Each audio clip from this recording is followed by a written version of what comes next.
اللہ اللہ اللہ اللہ اللہ اللہ اللہ اللہ کہتی ہے یہ پھولوں کی ردا اللہ اللہ کہتی ہے یہ پھولوں کی ردا اللہ اللہ اشجار کے پتوں نے پڑھا اللہ اللہ اللہ اللہ اللہ اللہ اللہ بادل نے آسماں پہ لکھا اللہ اللہ بادل نے آسماں پر لکھا اللہ اللہ بادل نے آسماں پر لکھا اللہ اللہ پربت کی قطاروں کی ردا اللہ اللہ اللہ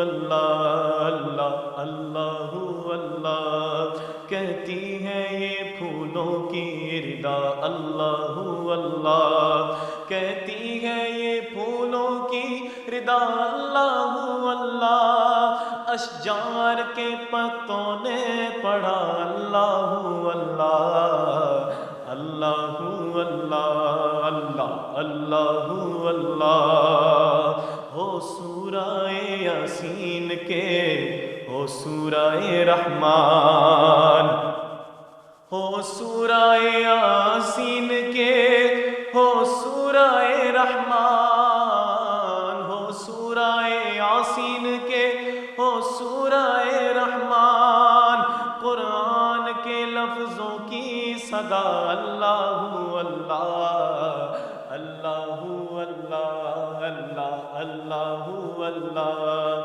کہتی ہے یہ پھولوں کی ردا اللہ اللہ اور کرتا ہے ثنا تیری برستا ہوا پانی کرتا ہے ثنا تیری برستا ہوا پانی کرتا ہے ثنا تیری برستا ہوا پانی دریا بھی ہے مصروف ثنا اللہ اللہ اللہ اللہ اللہ اللہ اللہ جب نزعہ کے عالم میں ہو مولا یہ اجاگر جب نزعہ کے عالم میں ہو مولا یہ اجاگر جب نزعہ کے عالم میں ہو مولا یہ اجاگر ورد زباں ہو ذکر تیرا اللہ اللہ اللہ اللہ اللہ اللہ اللہ کہتی ہے یہ پھولوں کی ردا اللہ اللہ کہتی ہے یہ پھولوں کی ردا اللہ اللہ اشجار کے پتوں نے پڑھا اللہ اللہ ماشاء اللہ خوبصورت حمد سے ہمارے ان بہترین نشریات کا آغاز ہو گیا اور ابتدا میں روزانہ کی طرح جناب مولانا حیدر علوی صاحب موضوع کی تمہید آپ بناتے ہیں پھر پورا پروگرام آگے بڑھتا ہے تہذیب نفس میں تو یہ کہتا ہوں کہ اسلام نہیں اسلام تو دین فطرت ہے یہ انسانیت کا منشور ہونا چاہیے اور ہے کہ کس طرح انسان اپنے آپ کو سنوارے اچھی صفات سے آراستہ کرے بری صفات کو اپنے سے دور کرے بسم اللہ الرحمن الرحیم قرآن نے کہا وَلَا تَتَّبِعِ الْهَوَىٰ کہ خواہشات نفس کی پیروی نہ کرو ایک مقام پر کہا کہ تم اپنی نفس کی خواہش کو اپنا خدا نہ بنا جی بے شک اب دو طرح کی دنیا میں افراد پائے جاتے ہیں ایک وہ ہیں جو اس دنیا کو ہی اپنا مطمع نظر سمجھتے ہیں صحیح اور ان کی تمام ایفرٹ تمام کوششیں تمام تر جد و جہد صرف اور صرف انسان کا ظاہر سنوارنے میں اس کے پاس اچھی گاڑی ہونی چاہیے اچھا گھر ہونا چاہیے ان کے ہاں تعلیم کا حصول بھی پیسے کے لیے ہے یعنی زندگی ساری کی ساری مادیت سے جڑی ہوئی ہے جبکہ ان کے ہاں اگر بحث بھی کی جائے تو وہ یہی کہتے ہیں پیسہ کتنا بنا لیا ہے کتنا اور بنانا ہے جبکہ جب اسلام کی طرف اور آپ روحانیت کی طرف آتے ہیں تو وہاں پر پیغمبر اسلام اور ائمہ طاہرین کے ہاں یہ بحث سب سے عام ترین ہے کہ انسانی نفس کی تربیت کیسے کرنی ہے اس کو تہذیب کیسے سکھانی ہے ہمارے یہاں تو تہذیب یہی بتائی جاتی ہے اٹھنا بیٹھنا اور سونا جاگنا کیسے ہے، لیکن انسان کے اندر ایک موجود داعیہ ہے جس کو اگر تہذیب نہ سکھائی جائے تو انسان باطن کی دنیا میں اتنا ٹوٹ پھوٹ کا شکار ہو جاتا ہے کہ وہ اپنے جوگا بھی نہیں رہتا۔ ابتداً تو یہ کہا جائے گا کہ نفس کی 3 جو تعریفیں سادہ سیکھی گئیں کہ نفس امارہ ہے جو ہر لمحے برائی پر دلیر ہوتا ہے، ایک نفس لوامہ ہے جو کبھی انسان برائی کی طرف جا رہا ہے تو اس کو آگاہ کرتا رہتا ہے کہ بابا یہاں نہ آؤ، یہ تمہارے لیے مناسب نہیں ہے، اور ایک نفس مطمئنہ ہے کہ جب انسان تہذیب نفس کی ساری مراحل سے گزر کر اس مقام تک پہنچتا ہے جہاں انسان کا نفس مطمئن ہوتا ہے، پھر صدا آتی ہے یا ایتھا النفس مطمئنہ ارجعی الی ربک راضیۃ مرضیہ فادخلی فی عبادی وادخلی جنتی، اے نفس مطمئنہ آ جاؤ اپنے رب کی طرف اور ہم تم سے راضی، تم ہم سے راضی، لیکن پھر آگے فرمایا فادخلی فی عبادی، پہلے میرے بندوں میں داخل ہو پھر میری جنت میں داخل ہو۔ واہ واہ واہ جناب مولانا، ماہ مبارک رمضان اللہ تعالیٰ نے ہمیں عطا ہی اس لیے کیا ہے کہ ایک ایسا برکت والا مہینہ ہمیں عطا ہو کہ ہم اس میں غفلت سے بیدار ہوں اور ایک ہماری ٹریننگ ہو، اور کچھ ایسی چیزیں بھی ہم کریں جو باقی وقت میں جائز ہیں لیکن ان سے بھی دور رہیں، تاکہ جو بری چیزیں ہیں ان سے دور رہنے کے لیے ہم ایک عزم مصمم کر کے اس ماہ سے نکلیں۔ تو تہذیب نفس کیا ہے، کیسے کرنی چاہیے، اور خاص طور پہ اس مہینے میں، یہ ہمارے آئندہ سوال ہوں گے، علماء کرام سے آپ بھی جواب دیجیے۔ اعوذ باللہ من الشیطان الرجیم، بسم اللہ الرحمن الرحیم، قال اللہ تبارک و تعالی فی کتابہ المجید، بسم اللہ الرحمن الرحیم، قد افلح من زکاہا وقد خاب من دساہا۔ واہ واہ، سورہ والشمس میں ارشاد رب العزت ہے عبدی صاحب، مقصد تخلیق کائنات اور مقصد تخلیق انسان کیا ہے؟ قرآن پہ اگر یہ سوال کریں گے ایک جواب آپ کو ملے گا، روایات میں اگر جائیں گے تو ایک جواب آپ کو ملے گا، اور فلاسفہ اور صاحبان حکمت سے اگر سوال کریں گے تو ایک جواب ملتا ہے ہمیں۔ بالکل۔ اگر آپ قرآن مجید سے سوال کرتے ہیں تو وہ معروف و مشہور آیت پڑھ دی جاتی ہے، ما خلقت الجن والانس الا لیعبدون۔ پھر یہ مقصد خلقت عبادت قرار دیا گیا، اور مقصد عبادت کیا ہے؟ دوسری آیت میں آیا وَعْبُدْ رَبَّكَ حَتَّى يَأْتِيَكَ الْيَقِينُ، اور اپنے پروردگار کی عبادت کرو یہاں تک کہ منزل یقین پانے میں کامیاب ہو جائے۔ یہ مقصد خلقت قرآن کریم نے پیش کیا۔ اگر روایات میں آتے ہیں، حدیث قدسیہ میں آتا ہے خلقت الاشیاء لأجلک، اپنے حبیب کو خطاب کرتے ہوئے ذات باری تعالیٰ اس حدیث قدسیہ میں ارشاد فرماتے ہیں خلقت الاشیاء لأجلک وخلقتک لأجلی، پوری کائنات کی خلقت کا مقصد تو مصطفیٰ ہے اور تجھ مصطفیٰ کی خلقت کا مقصد میں خدا۔ واہ واہ واہ، اور جب یہی سوال جاتا ہے فلاسفہ اور صاحبان حکمت کے پاس، وہ کہتے ہیں کہ مقصد تخلیق انسان یہ ہے کہ انسان، جو آپ نے تمہید میں ایک جملہ کہا کہ انسان اپنے اختیار کے ساتھ راہ تکامل کو طے کرے۔ واہ واہ واہ، یہ مقصد ہے ایک جملے میں۔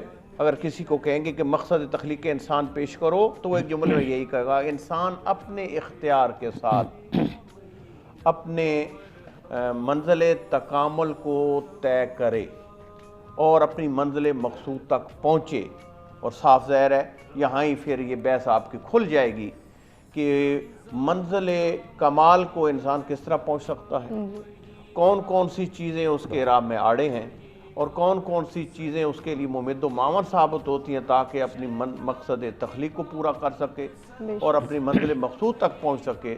تو اس میں سب سے پہلا عنصر جو انسان کو مقصد تخلیق سے ہمانگ کرتا ہے، قریب کرتا ہے اور اس کے راستے پہ گامزن کرتا ہے، اس کا نام ہے تزکیہ نفس۔ واہ واہ واہ، سبحان اللہ سبحان اللہ۔ وقفے سے پہلے ہم ٹائم تو کم ہے لیکن سوال ہم چھوڑتے ہیں اور جتنا جواب کہ آپ بھی اس میں ضرور اپنی رائے دیجیے گا کہ انسان، تہذیب نفس اور پھر ماہ مبارک رمضان، ایک سازگار مہینہ، فرمائیے۔ میں یہ ضرور کہوں گا کیونکہ رمضان المبارک کا ببرکت مہینہ ہے، یہ انسان کو ایک پریکٹس کروائی جا رہی ہوتی ہے، مسلمان کو خصوصاً، کہ باقی 11 مہینے جو ہیں وہ تم نے کس طرح گزارنے ہیں۔ انسان حلال چیز کو ایک دورانیے میں صبر کی بنیاد پہ چھوڑ رہا ہوتا ہے، ابھی بھی وقت ہے، سب کو پیاس لگی ہوئی ہوگی اور کھانے کی حاجت بھی ہوتی ہے، موجود بھی ہوتا ہے، انسان رک رہا ہوتا ہے۔ تو بیسک یہ رکنا اس کے تزکیہ کا ایک عمل ہے جو اپنے آپ کو باطن کو پاک کر رہا ہوتا ہے، اور اس پر مسلسل اگر حلال چیزیں اس موقع پر شرعی حدود کی اندر رہتے ہوئے ہم نے استعمال نہیں کرنی، ایک قسم کا ہمارا روزہ ٹوٹ جائے گا، تو جائے کہ ہماری روزمرہ زندگی میں دیگر حرام کام ہیں۔ تو یہ بیسیکلی ایک مشق کروائی جا رہی ہے کہ تم نے اپنی روزمرہ زندگی میں اس طرح اپنی اصلاح کرنی ہے، اور اس پر بہت سی مثالیں دی جا سکتی ہیں۔ میں حضرت علی پاک کا ایک قول ذکر کرنا چاہوں گا۔ آپ فرماتے ہیں اللہ تعالیٰ ان لوگوں پر رحم کرے جنہیں لوگ بیمار سمجھتے ہیں، حالانکہ ان کی وہ جو حالت ہوتی ہے وہ تزکیہ نفس کی وجہ سے ہوتی ہے، یعنی وہ اثرات جو ان کے اوپر ہوتے ہیں وہ اس سبب سے ہوتے ہیں، ان کے اندر عاجزی، انکساری اور اپنے نفس کی اصلاح، اور خصوصاً کم و بیش 1,24,000 پیغمبر آئے۔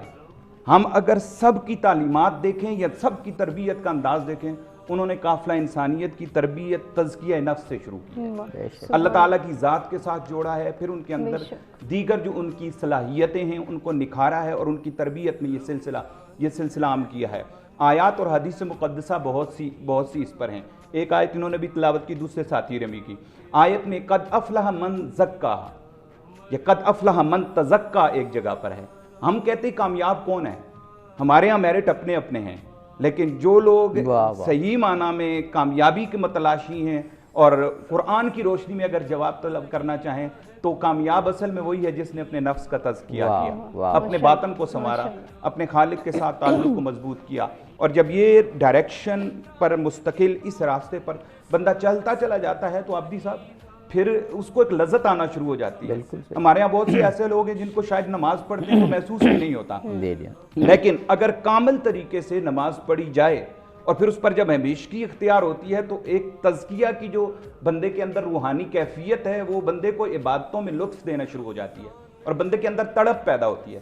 وہ کسی کے جگانے پر نماز پڑھنا اور ہے، لیکن خود سے اٹھ کر شوق کے ساتھ بارگاہ خداوندی میں سجدہ ریز ہونا ہو رہا ہے۔ میں یہاں پر حضرت اویس کرنی رضی اللہ تعالیٰ عنہ کا ایک حوالہ پیش کروں گا۔ ضرور۔ آپ تو اکثر کہا کرتے تھے فرائض تو یہ لوگ تزکیہ والے ادا کرتے ہی کرتے ہیں، نوافل کے معاملے میں آپ کرے جو یہ رجحان کتابوں میں ملتا ہے کہ آپ فرماتے آج میری رکوع کی رات ہے اور وہ رکوع میں وہ رات بسر کر دے، فرماتے آج اگلے دن فرماتے آج میری سجدے کی رات ہے اور وہ سجدے میں وہ دن بسر کر دیتے ہیں۔ اور آپ کی بات کہ یہ باتیں کہنی آسان ہیں جی، ان پر کرنا اور ان پر عمل کرنا مشقت اور مسلسل عمل کرنا پڑتا ہے۔ یہ جناب مولانا حیدر علوی صاحب کہتے ہیں کہ ظاہر ہے انسان نے اپنے آپ کو سنوارنا ہے، انسان نے اپنے آپ کو بنانا ہے، انسان نے اچھی صفات کو اپنانا ہے، اور جو اللہ تعالیٰ نے ہمیں صلاحیت دی ہے کہ یہ کائنات ہمارے لیے مسخر کر دی، اشرف المخلوقات قرار دیا، لیکن ہم نے اپنے اعمال کے ذریعے اس کو جسٹیفائی کرنا ہے، یعنی اس کے قابل بننا ہے۔ اشرف المخلوقات کا سٹیٹس تو ہمیں حاصل ہے، یعنی کیپیسٹی پوٹینشل ہمارے اندر اللہ نے دے دی ہے، صلاحیت، لیکن اشرف المخلوقات ہم نے خود بننا ہے اس دنیا میں، ورنہ دوسری صورت بھی موجود ہے۔ اس کی اہمیت پہ بتائیے گا۔ دیکھیے، اصحاب پیغمبر ایک غزوہ سے واپس آ رہے ہیں اور ان کی تلواروں سے خون ٹپک رہا ہے۔ نبی کریم صاحب الاولاق فرماتے ہیں رجعنا من الجہاد الاصغر الی جہاد الاکبر، ہم چھوٹے جہاد سے بڑے جہاد کی طرف جا رہے ہیں۔ صحابہ پریشان ہو جاتے ہیں، یا رسول اللہ یہ تلواریں چھما چھم ٹکرا رہی تھی، گردنیں کٹ رہی تھی، کیا اس سے بڑا بھی کوئی جہاد ہے؟ فرمایا ہاں، اس سے بڑا جہاد بن نفس ہے، جو آپ کی خواہشات ہیں اگر یہ خدا کی مرضی کے تابع ہو جائیں تو آپ انسان کامل ہیں، اور یہ وجود آپ کا ان خواہشات کے تابع ہو جائے تو آپ اللہ کے ناپسندیدہ ہیں۔ یہ رسول اللہ صلی اللہ علیہ وآلہ وسلم کی اتنی مشہور حدیث کی طرف اشارہ کیا مولانا صاحب نے، زبان زد عام ہے یہ، لیکن وہی چیز ہے جو ہر وقت ہمارے سامنے ہوتی ہے، وہ پھر نظروں سے اوجھل بھی ہو جاتی ہے۔ رسول اللہ کا ایک وہ ہم نے وقفے کی جانب جانا ہے یا بھی؟ اچھا، وہ رسول اللہ کا، میں آپ کی تائید میں ایک واقعہ جو رسول اللہ کا بڑا مشہور، اس حدیث کی طرح وہ بھی بڑا مشہور ہے کہ وہ جب بچے آپس میں یا کچھ جوان زور آزمائی کر رہے تھے اور یہ کہہ رہا تھا کہ کون سب سے طاقتور ہے، تو رسول اللہ نے کہا، اور انہوں نے کہا آپ آئیں فیصلہ کر دیں. تو اس وقت تو جو بھی صورتحال تھی، لیکن رسول اللہ نے یہ بھی کہا کہ میں تمہیں ایک چیز بتاؤں، زور آور وہ ہے جو اپنے نفس پہ قابو رکھے. سبحان اللہ. تو یہ بنیادی تعلیمات ہیں اسلام کی، جو آپ نے جو حدیث بتائی اور جو میں نے سنائی. اب سوال مجھے پھر یہی چاہتا ہے کہ ہم اس سے دور کیوں ہیں؟ یعنی پہلا تو سوال یہ ہے کہ انسان پہلے اپنے آپ کو سنوارے، پھر معاشرے کو سنوارے. انسانی فطرت ہے کہ وہ باطن پہ پڑنے والی میل کچیل اور دھول کو محسوس نہیں کرتا. وہ اپنا ظاہر تو سنوارتا رہتا ہے، وہ باطن کو نہیں سنوارتا. اور اصل میں کامیاب وہ ہے جس نے اپنے باطن کو سنوارا. جیسے ہمارے دونوں بزرگ علماء نے یہ آیات پڑھی ہیں تزکیہ کی. کہا جاتا ہے کہ جب زکوٰۃ آپ نکالتے ہیں تو باقی مال پاک ہو جاتا ہے. جب آپ روزہ رکھتے ہیں تو جسم کی زکوٰۃ نکلتی ہے اور جسم کو تزکیہ ملتا ہے، جسم پاک ہو جاتا ہے. اور جب آپ اللہ کی بارگاہ میں شب بیداری کرتے ہیں، قیام اللیل کرتے ہیں، تو آپ کی رات اور روح کو بھی پاکیزگی ملنا شروع ہو جاتی ہے. جب آپ قیام اللیل کرتے ہیں، قلیل الطعام ہوتے ہیں، قلیل الکلام ہوتے ہیں اور قلیل المنام ہوتے ہیں. یہ تین ایسی کیفیات ہیں جب اختیار کرتے ہیں تو اللہ تعالیٰ کی بارگاہ میں آپ کی روح کو پاکیزگی ملنا شروع ہو سبحان اللہ، سبحان اللہ. ناظرین، اسی گفتگو کے سلسلے کو آگے بڑھائیں گے. ہمیں ایک بریک کی جانب بڑھنا ہے، بریک سے واپس آتے ہیں، کنٹینیو کرتے ہیں.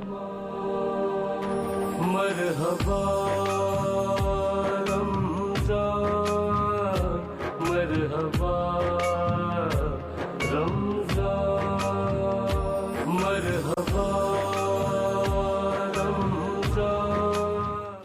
اللہ اللہ رحمان، مرحبا رمضان، مرحبا رمضان، مرحبا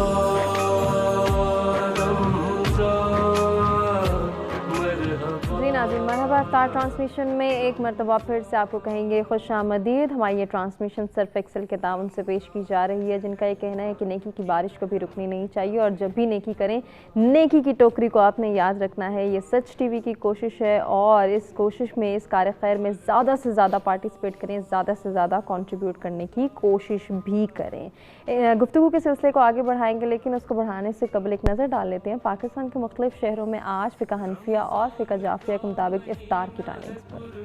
کا مہینہ مومن کا مہینہ ہے، مسلمان کا مہینہ، شیطان کے پابند سلاسل کا مہینہ، جرم و خطا سے توبہ بخشش کا مہینہ.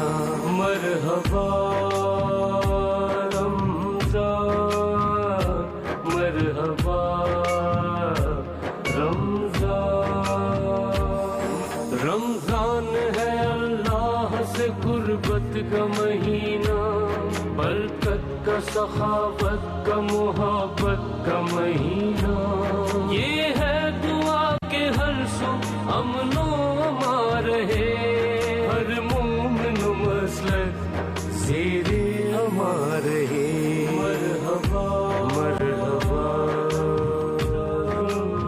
جی ناظرین، پاکستان کے مختلف شہروں میں فقہ حنفیہ اور فقہ جعفریہ کے مطابق آج افطار کے اوقات کیا ہیں، ان پر آپ نے نظر ڈالی. گفتگو کے سلسلے کو بھی آگے بڑھائیں گے. آج کا خوبصورت موضوع جس پر گفتگو کی جا رہی ہے اور بہت کچھ سیکھنے کا موقع مل رہا ہے، ماہ رمضان اور تہذیب نفس ہمارا یہ ٹاپک ہے. اس پر یقیناً ہم بہت کچھ سیکھیں گے آج اپنے علماء کرام سے.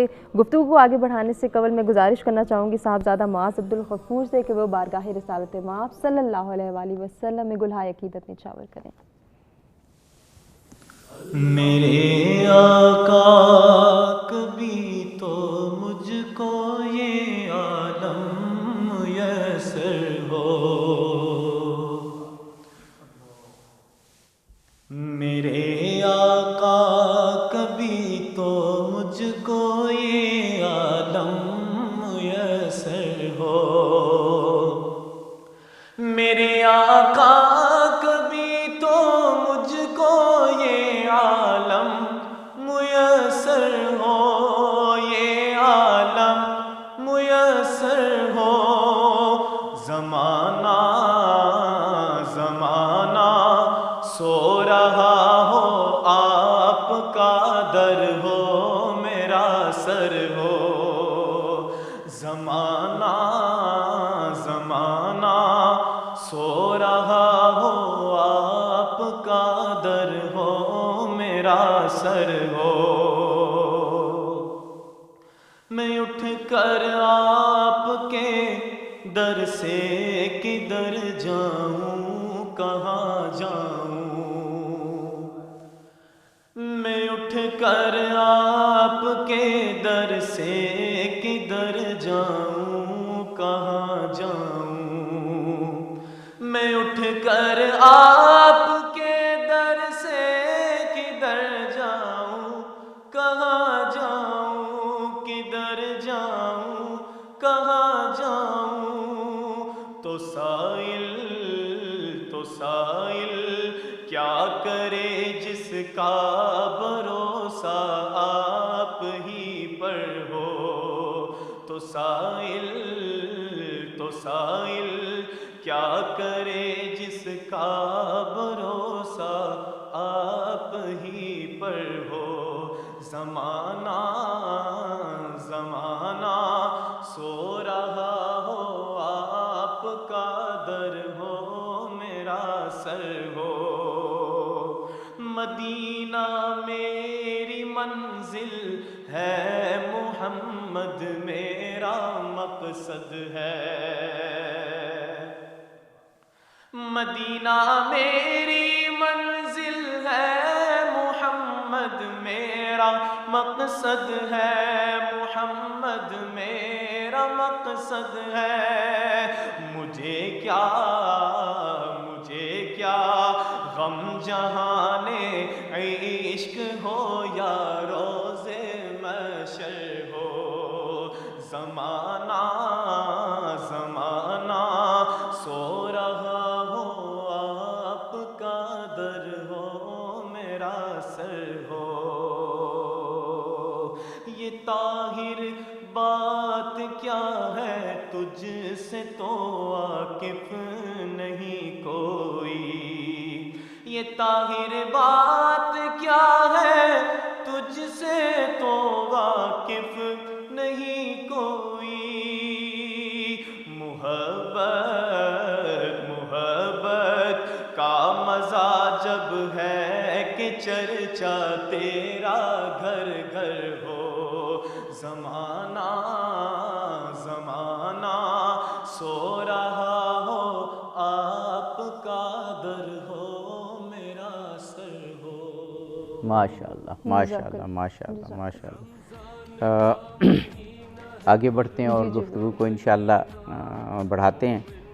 جناب مولانا آپ کے گفتگو پیچھے مولانا حیدر علوی صاحب مکمل ہو جائے اور پھر ہم آگے بھی بڑھیں کہ آپ نے فرمایا کہ وہ جو مراحل ہیں تزکیہ نفس کے، وہ آپ فرما رہے تھے کہ وہ مکمل ہوں تو پھر انسان جو ہے وہ جس مقصد کے لیے پیدا کیا گیا یا اپنی تہذیب نفس وہ کرنا چاہتا ہے تب وہ مکمل ہوں گے، اور پھر آگے تو پھر اس کے بعد مزید تزئین و آرائش جیسے ہم عمارت میں کرتے ہیں، وہ سوال میں اگلا آغا صاحب سے کروں گا، آپ وہ مرحلے ذرا ہمیں بتا دیجیے۔ دیکھیے، جو انسان مراقبے مجاہدے کے بعد مشاہدے کی منزل تک پہنچتا ہے، مولا کائنات فرماتے ہیں العلم حجاب الاکبر، علم بندے اور خدا کے درمیان سب سے بڑا پردہ ہے۔ جب عاجزی اور تزکیے کی تلوار سے آپ اس پردے کو کاٹتے ہیں تو پھر آپ مشاہدہ حق کے لیے آگے بڑھتے ہیں۔ مولا حسین کا فرمان ہے کہ من عرف نفسہ فقد عرف ربہ، جس نے اپنے نفس کی حقیقتوں کو پہچان لیا گویا اس نے اپنے رب کو پہچان لیا، اور جو نفس کی شرارتیں ان سے بچنے لگ گیا۔ جب انسان اس پرواز پر پہنچتا ہے، مشاہدہ حق پر پہنچتا ہے، تو خود پیغمبر اسلام صلی اللہ علیہ وآلہ وسلم کے پاس محو عبادتیں اور دروازے پہ دستک ہوتی ہے۔ فرمایا من تقرأ الباب، کون دروازے پہ دستک دے رہا ہے؟ فرمانا انا عائشہ، میں عائشہ ہوں۔ فرمایا من عائشہ، کون عائشہ؟ کہا بنت ابی بکر عائشہ، ابو بکر کی بیٹی عائشہ۔ کہا من ابی بکر، کون ابو بکر؟ کہا ابن ابی قحافہ ابو بکر۔ کہا من ابی قحافہ۔ تو ام المومنین کہتی ہیں میں ڈر گئی کہ وہ رسول اللہ صلی اللہ علیہ وآلہ وسلم سب کو پہچاننے سے آج انکار کر دیا ہے۔ تو کہا میں سہمی رہی، جب حضور عبادت سے جب باہر آئے فارغ ہوئے تو میں نے کہا یا رسول اللہ آج آپ نے مجھے بھی پہچان، میں آپ کی زوجہ ہوں، آپ نے اپنے یار غار کو پہچاننے سے انکار کر دیا، آپ نے تو حضور فرماتے ہیں میں عبادت میں اللہ کے ساتھ اس قرب خاص پر ہوتا ہوں کہ کوئی مقرب فرشتہ بھی پر نہیں مار سکتا. یہ مشاہدے کی وہ منزل ہے جو اللہ نے انبیاء کو عطا کی ہے, اور صلحاء اولیاء ائمہ بھی اپنے نفس کی پاکیزگی کے ساتھ اس مقام خاص تک پہنچتے ہیں جو مشاہدے کی منزل ہے. سبحان اللہ, سبحان اللہ. جناب مولانا سجاد حسین کاظمی صاحب, ہم نے علماء سے یہ سنا کہ یہ جو تزکیہ نفس ہے یہ دراصل کچھ اس کی مثال اس طرح سے ہے کہ جیسے ہم ایک بلڈنگ کا ڈھانچہ ہوتا ہے, اس ڈھانچے کو جب ہم بناتے ہیں تو وہ رف ہوتا ہے, اور اس کو تزئین و آرائش کرنے سے پہلے جو اس کی رفنیس یا جو اس کے اندر کوڑا کرکٹ ہوتا ہے اس کو اٹھا کے ہم اس سے صاف کرتے ہیں, اور پھر اس کے صاف کرنے کے بعد پھر پلاسٹر اور تزئین و آرائش کرتے ہیں. تو ہمیں یہ بتایا گیا کہ ایک ڈھانچہ تو اللہ تعالیٰ نے یعنی کیپیسٹی تو ہمارے اندر دے دی. اب جب تک کہ ہم اپنے نفس کی برائیوں کو, اور وہ جو انسان کو انکلینیشن ہوتی ہے, وہ جو نفس امارہ کے بارے میں کہا گیا, ان کو دور کریں گے, جس کو تزکیہ کہا گیا, یہی تزکیہ کا مقصد بھی ہے کہ برائیوں کو دور کریں, تب ہی وہ اچھے اخلاق, پھر وہ جو تزئین و آرائش ہے وہ اخلاقیات ہے. یعنی اچھے اخلاق سے پھر ہم اپنی زندگی کو, پہلے تو وہ رفنس دور کی اور پھر تزئین و آرائش اچھے اخلاق سے کی. جب انسان اس طرح سے اٹھے گا تو وہ انسان پھر خوبصورتی میں, خواہ وہ جسمانی خوبصورتی ہو, خواہ روحانی خوبصورتی ہو, اور اصل تو خوبصورتی روحانی ہے, تب وہ تزئین و آرائش کے ساتھ ایک خوبصورت مخلوق یعنی اشرف المخلوقات نظر آئے گا. فرمائیے.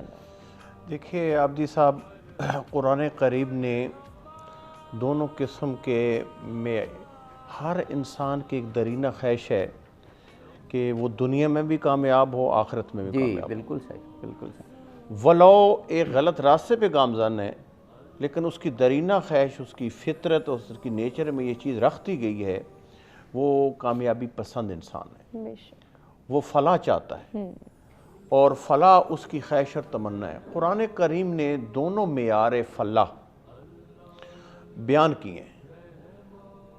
میں نے پہلے جو آیت تلاوت, قد افلح من زکاہا وقد خاب من دساہا. قرآن نے یہ بھی معیار بیان کر دیا کہ اہل قرآن سے سروکار رکھنے والوں کے لیے معیار فلاح کیا ہے. جو تزکیہ نفس کرنے میں کامیاب ہو گئے وہ فلاح کا معنی جو لغت میں لکھا گیا ہے, علامہ طباطبائی رضوان اللہ تعالیٰ علیہ نے اپنی تفسیر میں بیان کیا, فلاح یعنی اپنے مقصد کو پا لینا. واہ واہ واہ. فلاح یعنی اپنے ہدف کو حاصل کر لینا. واہ واہ. فلاح یعنی اپنی منزل مقصود تک پہنچ جانا. سبحان اللہ. فلاح کا مطلب یہ ہے یعنی اگر انسان تزکیہ نفس کرے گا تو وہ, میں نے پہلے جو جملہ کہا, مقصد تخلیق اس کا پورا ہو جائے گا. یہ ایک معیار ہے. تزکیہ نفس کر کے فلاح و کامیابی سے ہم کنار ہونے والے لوگ. ایک دوسرا اہل طاغوت کا معیار فلاح بھی قرآن کریم نے بڑے مختصر لفظوں میں, آپ کو پتہ ہے قرآن نے تو ہر چیز کے اصول بیان کیے ہیں, اور نہایت ہی مختصر لفظوں میں, بہترین لفظوں میں وہ میں بیان کیا.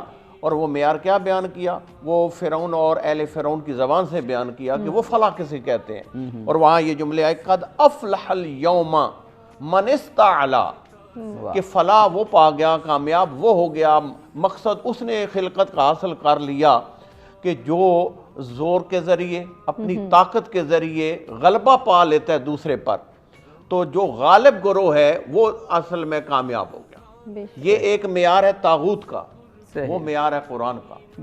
قرآن یہ کہتا ہے چونکہ طاغوت اور اہل طاغوت مقصد خلقت یہی دنیا سمجھتے ہیں, اور قرآن کہتا ہے مقصد خلقت یہ دنیا نہیں ہے بلکہ کائنات کے رموز و اسرار بیان کرنے والی ہستی نبی مکرم اسلام فرماتے ہیں الدنیا مزرعۃ الآخرہ.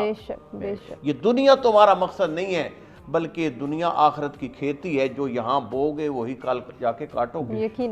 تو وہاں پہ انہوں نے مقصد خلقت دنیا کو قرار دیا, لہذا یہ کہتے ہیں کہ وہ کامیاب ہو گیا جس نے غلبہ حاصل کیا. قرآن کہتا ہے نہیں, کامیاب وہ ہوا جو تزکیہ نفس کے مرحلے میں کامیاب ہوا. اور آپ کی تائید میں ایک جملہ کہوں گا, ایک عارف سے جب کہا گیا کہ حضور اسلام اور مومن, اسلام اور مسلمان اور مومن اور جنت کے درمیان کتنا فاصلہ ہے, انہوں نے فرمایا 1 قدم کا فاصلہ. مسلمان اور مومن اور جنت کے درمیان کتنا فاصلہ ہے, انہوں نے کیا فرمایا 1 قدم کا. کہا حضور کس طرح؟ کہا پہلا قدم نفس پہ رکھو، دوسرا قدم جنت میں ہوگا۔ کیا بات ہے، سبحان اللہ، کیا سبحان اللہ۔ پہلا قدم نفس پہ رکھو، خواہشات نفس پہ رکھو، دوسرا قدم جنت میں ہوگا۔ نہ فقط جنت میں ہوگا بلکہ جنت تمہاری مشتاق ہے۔ واہ ماشاء واہ اللہ، واہ۔ ماشاء اللہ۔ جناب مولانا محمد ذاکر نقشبندی صاحب، یہ کام جیسے ہم نے کہا کہ آسان نہیں ہے، کیونکہ انسان میں دونوں کیپیسٹیز، دونوں صلاحیتیں رکھ دی گئی ہیں۔ وہ برائی کی طرف بھی جاتا ہے، وہ اچھائی کی طرف بھی جاتا ہے۔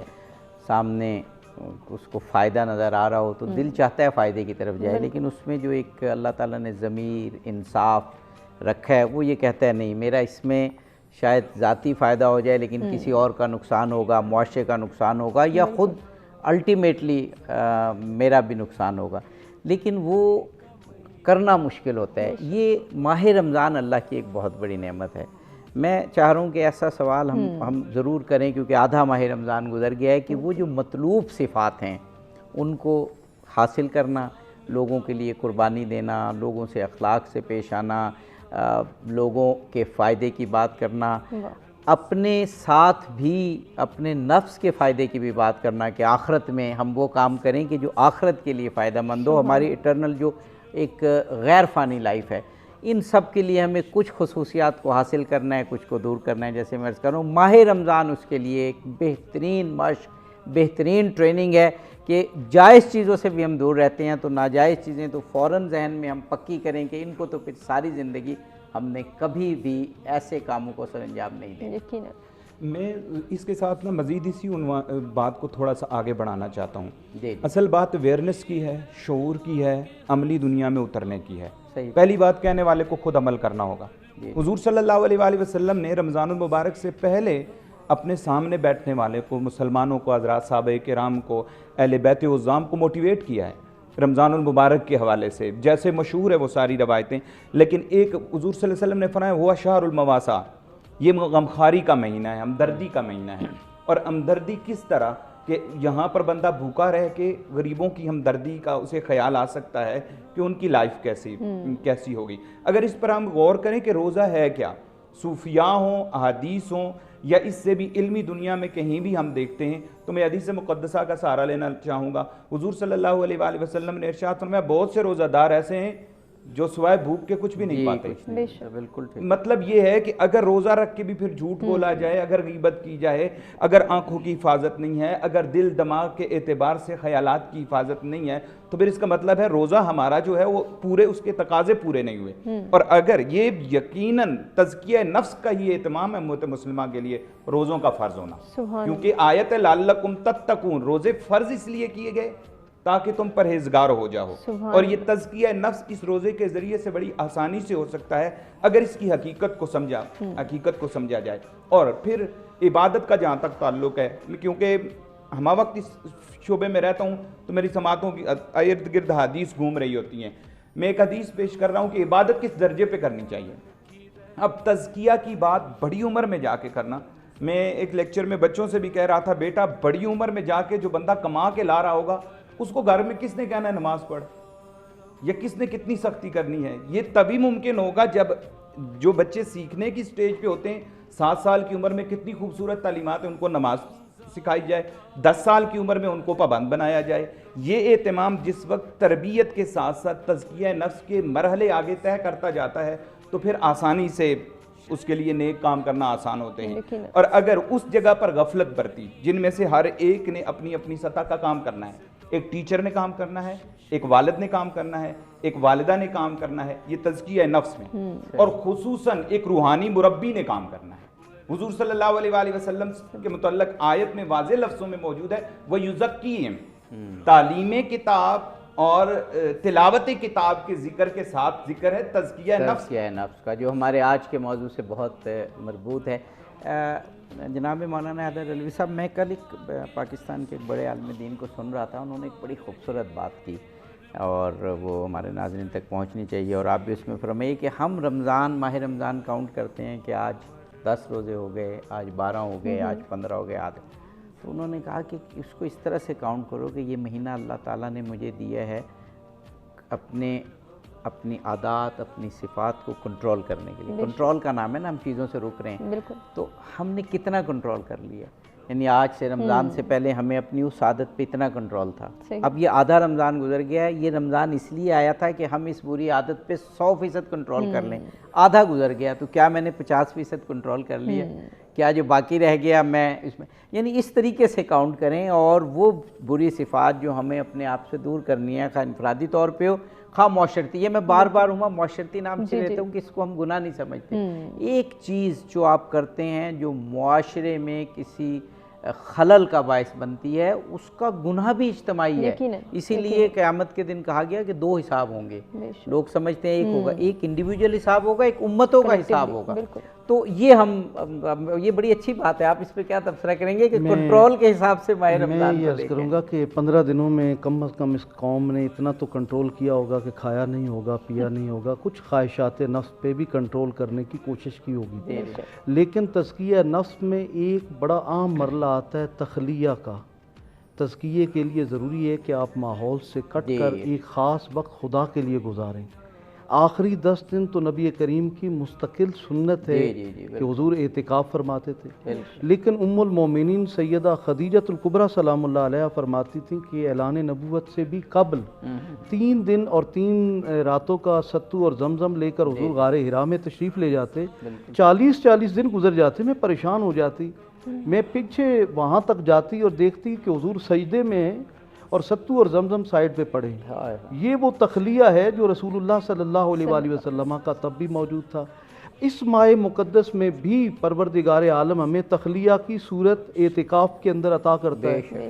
اب اسلام رہبانیت کو سخت ناپسند کرتا ہے کہ آپ مخلوق سے کٹ کے کہیں کہ ہم خدا کے نہیں. اسی ماحول کے اندر رہنا ہے اور اپنے آپ کو اس ماحول سے بچانا بھی ہے. لیکن اس سب کے باوجود کچھ لمحات کے لیے تخلیہ، کچھ لمحات کے لیے مراقبہ، یہ حضور کی بھی سنت ہے. خود مولا کائنات مولا علی شیر خدا مدینہ سے باہر جا کر ریت پر لیٹ کر آسمانوں میں کلام کرتے تھے. تو اصحاب آئے کہ حضور ہم زندہ ہیں اور آپ یہ کس سے باتیں کرتے ہیں؟ آپ نے فرمایا میرے پاس کچھ علم ایسا بھی ہے کہ اگر میں تمہارے سامنے بیان کر دوں ہو سکتا ہے تم میرا سر کاٹ دو. یہ بعد میں آنے والے اہل لوگوں کے لیے میں ان کا حصہ چھوڑ رہا ہوں. لیکن آپ بھی مراقبے کی صورت باہر جا کر تنہائی میں وقت گزارتے تھے. تو کچھ لمحہ تنہائی میں گزارنا یہ بھی نفس کی پاکیزگی کا ایک بڑا عام حصہ ہے. اور رسول اللہ صلی اللہ علیہ وآلہ وسلم، ائمہ طاہرین اور جمیع اولیاء امت کی یہ سنت رہی ہے. اس سے مراد کبھی بھی رہبانیت نہیں ہے. اور یہ ماہ مقدس ہمیں اسی مراقبے اور تخلیہ کی ایک صورت آخری 10 دن اعتکاف کی صورت میں ہمیں دیتا ہے. یقیناً بہت خوبصورت بات. اور ناظرین اسی سلسلے کو آگے بڑھائیں گے. ایک بریک کی جانب بڑھیں، بریک سے واپس آتے ہیں، کنٹینیو کرتے ہیں.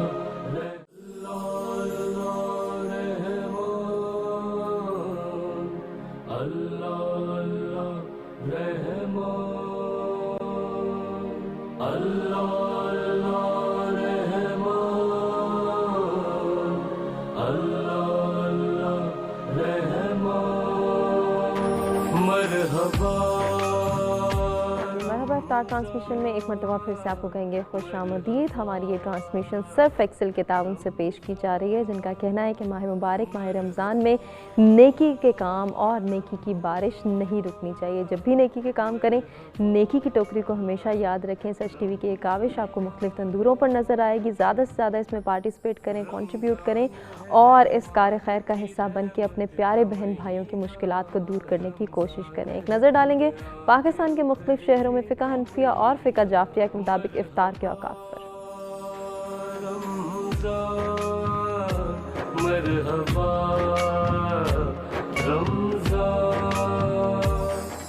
رمضان کا مہینہ ہے، قرآن کا مہینہ، مومن کا مہینہ ہے، مسلمان کا مہینہ، شیطان کے پابند سلاسل کا مہینہ، جرم و خطا سے توبہ بخشش کا مہینہ. مرحبا رمضان، مرحبا رمضان. رمضان ہے اللہ